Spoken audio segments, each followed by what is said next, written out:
Oke, baik. Assalamualaikum warahmatullahi wabarakatuh.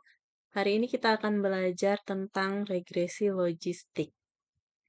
Apa sih regresi logistik? Regresi logistik adalah analisis yang akan melihat suatu peluang. Di sini saya punya data. Eh, ada Y, X1, X2, dan X3, X4. Di mana Y ini adalah variabel dependent atau variabel terikat. Di mana Y ini adalah PI, peluang individu dalam mengambil keputusan menjadi anggota kelompok tani. Oke, sebelumnya di sini ada data terkait faktor yang mempengaruhi keputusan untuk menjadi anggota kelompok tani di Kabupaten Lampung Selatan. Nah, di sini PI itu adalah peluang individu dalam mengambil keputusan menjadi anggota kelompok tani. Sedangkan yang satu min PI adalah peluang individu dalam keputusan tidak menjadi anggota kelompok tani. Dalam logistik, dalam regresi logistik, Y itu adalah binary. Artinya ada variabel boneka. Variabel itu di mana Y itu terdiri dari nilainya 1 dan 0. Pada penelitian ini, 1 merupakan keputusan petani untuk menjadi kelompok tani. Keputusan petani menjadi anggota kelompok tani. Sedangkan 0 adalah keputusan petani untuk tidak menjadi anggota tani. Jadi Y-nya ada 2 nilai. Gitu. Jadi peluangnya itu yang mana? Itu ya. Yang dimana Y ini akan dipengaruhi dengan X1, X2, X3, dan X4. Oke, langsung aja kita analisis. Pertama kita buka if use-nya terlebih dahulu.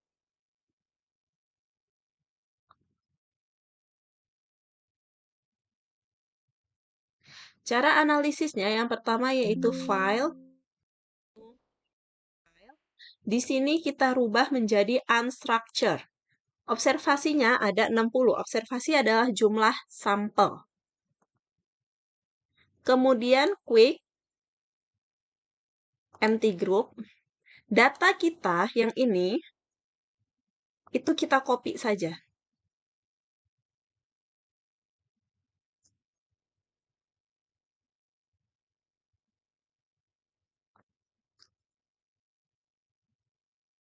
Di sini kita rubah Y, X1, X2,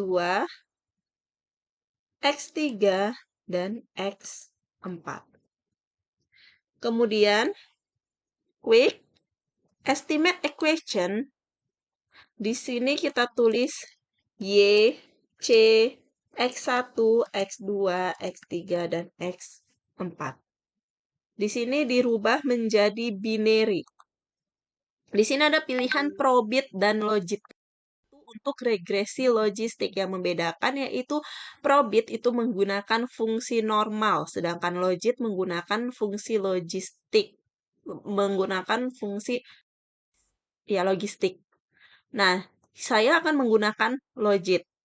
Keduanya sama, akan mengidentifikasi peluangnya itu sebesar apa. Peluang keputusan petani dalam mengikuti kelompok tani itu bagaimana, gitu ya. Di sini kita akan menggunakan logit. Jangan lupa ini dirubah jadi binary choice. Tadi kan least square, kita rubah jadi binary choice. Oke. Kita sudah dapat hasilnya. Kemudian, untuk melihat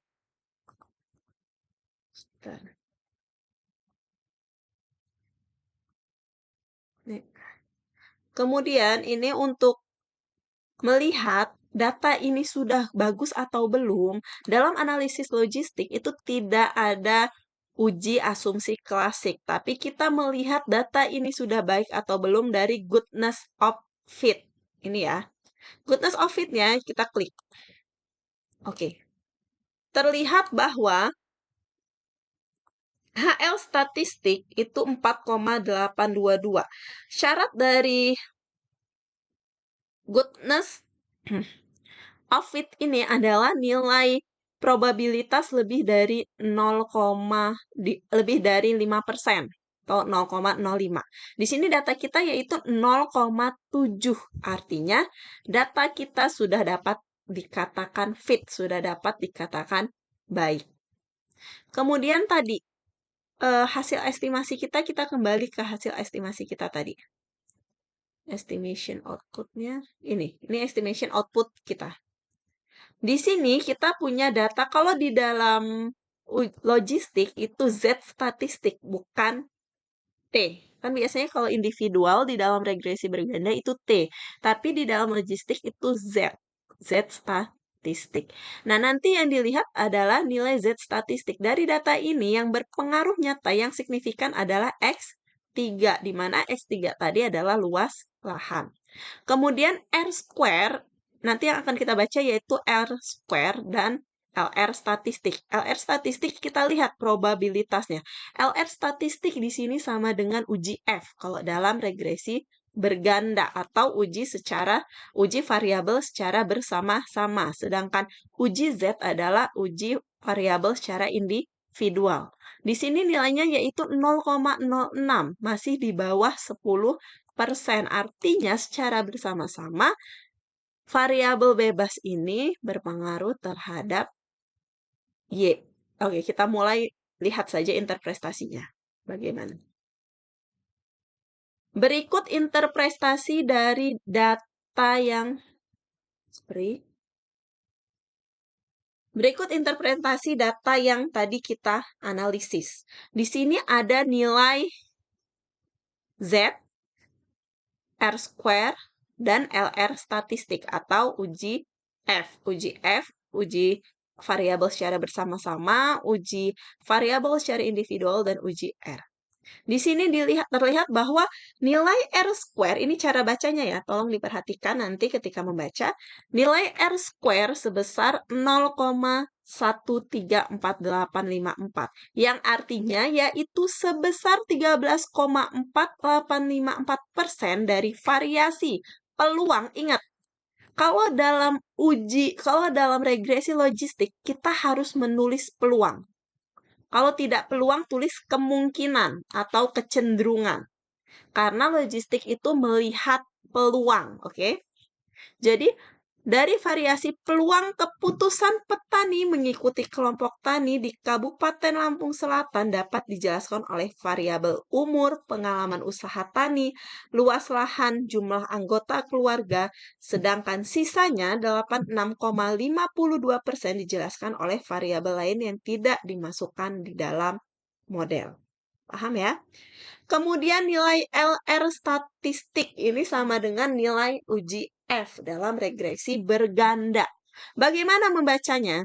Nilai LR statistik pada penelitian ini ada sebesar 8,791526 dengan nilai probability yaitu sebesar 0,06. Artinya bahwa variabel-variabel umur, pengalaman usaha tani, luas lahan, jumlah anggota keluarga secara bersama-sama berpengaruh nyata terhadap peluang. Jangan lupa kata peluangnya ya. Peluang keputusan petani mengikuti kelompok tani di Kabupaten Lampung Selatan.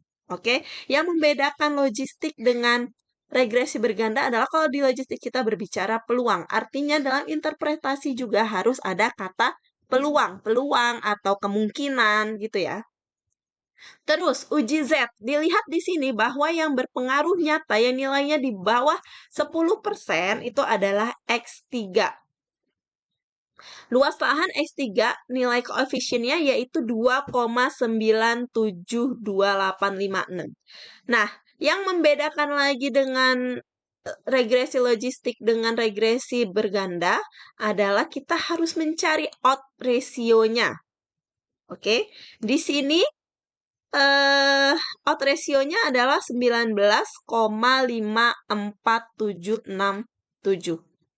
Ini cara mencari odds ratio adalah eksponensial sama dengan eksponensial buka kurung betanya koefisiennya berapa.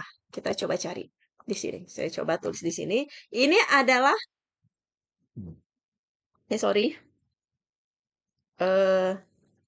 ini adalah koefisiennya. Artinya ini, nah gimana cara nyari odds ratio-nya? Sama dengan eksponensial buka kurung koefisien ditutup ini. Nah, inilah odds ratio-nya 19,54 ya. Gitu cara nyarinya. Sama dengan eksponensial berapa koefisiennya, buka kurung berapa koefisiennya. Lalu bagaimana membacanya? Luas lahan berpengaruh nyata terhadap keputusan petani mengikuti kelompok tani di Kabupaten Lampung Selatan dengan nilai signifikan sebesar 0,0394. Nah, luas lahan memiliki peluang odds ratio sebesar 19,54. Yang dibaca odds ratio-nya, bukan koefisiennya. Selama ini yang dibaca adalah koefisien dalam regresi berganda. Tapi dalam regresi logistik itu yang dibaca adalah odds ratio-nya atau peluangnya. Sebesar 19,54767 yang mengindikasi bahwa apabila terjadi kenaikan luas lahan sebesar 1 hektar, di sini karena saya memakai hektar satuan lahannya, maka peluang keputusan petani mengikuti kelompok tani di Kabupaten Lampung Selatan akan meningkat sebesar 19,54767 kali jika dikasumsikan variabel-variabel lain adalah tetap. Jadi yang dibaca adalah peluangnya. Oke? Sekian untuk materi, sekian untuk analisis regresi logistik. Semoga dapat dipahami. Oh iya, untuk itu tadi mungkin saya akan menganalisis, ini tadi kita memakai logit ya. Bagaimana sih jika kita memakai